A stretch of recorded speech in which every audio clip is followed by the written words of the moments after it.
নমস্কার, আমোদরিয়া নিউজে আপনাদের সকলকে স্বাগত। আমি ঋতু। এই মুহূর্তে উপস্থিত রয়েছি শিলিগুড়ির এনটিএস মোড়ে। হ্যাঁ, এনটিএস মোড়ের এখন নতুন নাম তিলোত্তমা মোড়। দেশবন্ধু পাড়ার সকল নাগরিকদের এই দাবি এবং এই দাবিকে মেনেই কিন্তু সকল নাগরিকরা মিলে এই এনটিএস মোড়ের নাম রাখলেন তিলোত্তমা মোড়। এর আগেও আমরা দেখেছি যে কলকাতায় তিলোত্তমার বিচারের দাবিতে কিন্তু তিলোত্তমার আবক্ষ মূর্তি বসানো হয়েছিল এবং এবার শহর শিলিগুড়িতেও কিন্তু দেখা যাচ্ছে যে শহর শিলিগুড়ির এনটিএস মোড়ের নতুন নামকরণ করা হয়েছে তিলোত্তমা মোড়। এখানকার বাসিন্দারা কি বলছেন, এখানকার সাধারণ নাগরিকেরা কি বলছেন এ বিষয়ে আসুন শুনে নিই। না, একটা বিষয় হচ্ছে যে এটা আমরা বলি যে এই সময়কালে আমাদের দেশ তথা রাজ্যের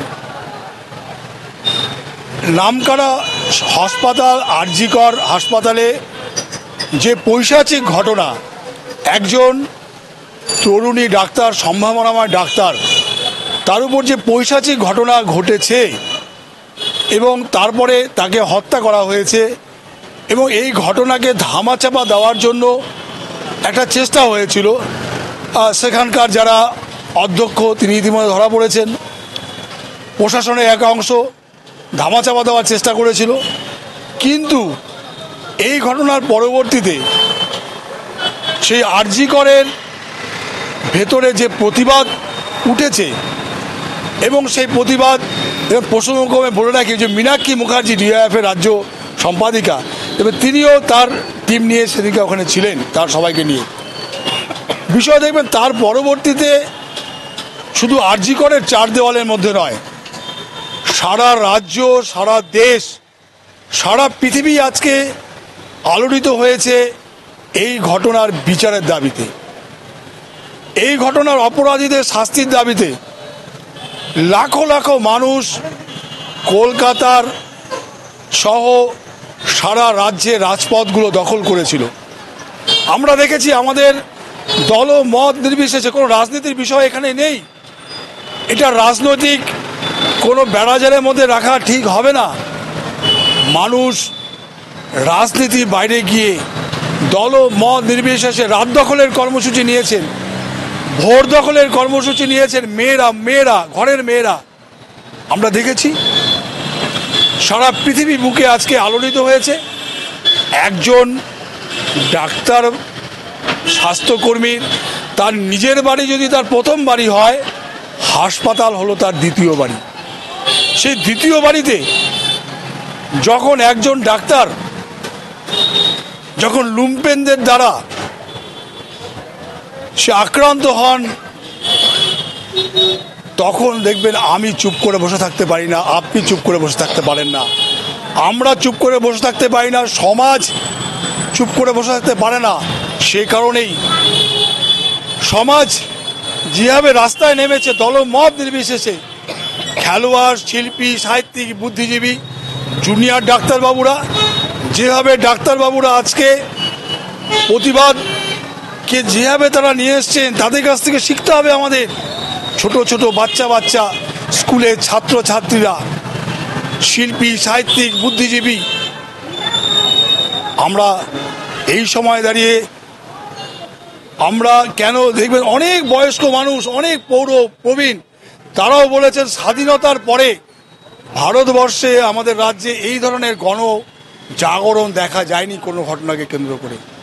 তাই দেখবেন আমরা এই অঞ্চলে আমাদের যারা সাধারণ নাগরিক, আমরা এখানে প্রতিবাদে সামিল হয়েছিলাম। এলাকার মায়েরা, বোনেরা, মেয়েরা, ছাত্রছাত্রীরা, ছাত্র, যুব, এলাকার যারা সিনিয়র, তারা যখন এই এনটিএস মোড়ে দাঁড়িয়ে তারা এখানে দাঁড়িয়ে আওয়াজ তুলেছিলেন, উই ওয়ান্ট জাস্টিস ফর আর.জি. কর। তিলোত্তমার এই ঘটনার সঙ্গে যারা অপরাধী তাদের শাস্তি চাই, এই এনটিএস মোড়ে দাঁড়িয়ে তারা আওয়াজ তুলেছিলেন। তারা তখন বলেছিলেন এই এনটিএস মোড়কে আমরা তিলোত্তমা মোড় করতে চাই। তারা এই আওয়াজটা সেদিন তুলেছিলেন।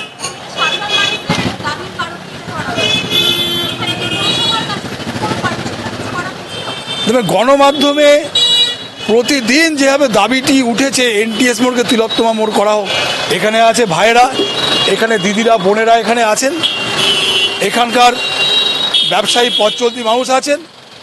তারা যখন গণমাধ্যমে তারা যখন এই আওয়াজ তুলেছিলেন, তখন আমি এলাকার একজন জনপ্রতিনিধি হিসাবে মানুষের জন্য কাজ করবার যে দায়িত্ব পেয়েছি, মানুষের দ্বারা মানুষ কাজ করবার দায়িত্ব দিয়েছে, মানুষের আওয়াজ কর্পোরেশনের ফ্লোরে তোলবার জন্য যে দায়িত্ব মানুষ আমাকে দিয়েছেন, আমি তাদের একজন প্রতিনিধি হয়ে আমি কর্পোরেশনের বিগত বোর্ড মিটিংয়ে আমি কলিং অ্যাটেনশান এনেছিলাম, দৃষ্টি আকর্ষণী প্রস্তাব।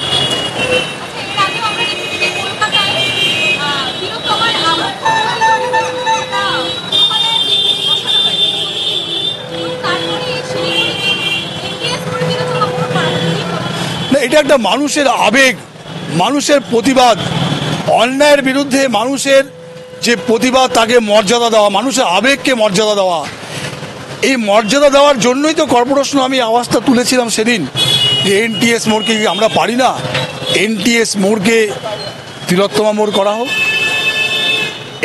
এটা একটা প্রতিবাদ, এটা একটা আবেগ, যাতে এরকম ঘটনা আর দ্বিতীয়বার না ঘটে। আজকে দেখবেন জাস্টিস পাইনি, এই যে বলছেন দেখবেন জাস্টিস পাইনি, আমরা এখনো পাইনি, কিন্তু দেখবেন তাহলে এই যে আজকে কর্পোরেশন রাখলাম প্রস্তাব, তখন মাননীয় মেয়র সকলে সমর্থন করলেন। মাননীয় মেয়র বললেন আমি এটা নেমিং কমিটির কাছে পাঠাবো, আমি এটাকে রাজ্য সরকারের কাছে অ্যাপ্রুভালের জন্য পাঠাবো, আইনগত ব্যাপার নিশ্চয়ই সেটা করতে হবে। কিন্তু দেখবেন আজকে দেখছি যে এখানে তিলোত্তমা মোড় লাগিয়ে দেওয়া হয়েছে। এটাই তো হচ্ছে, এটাই তো হবে।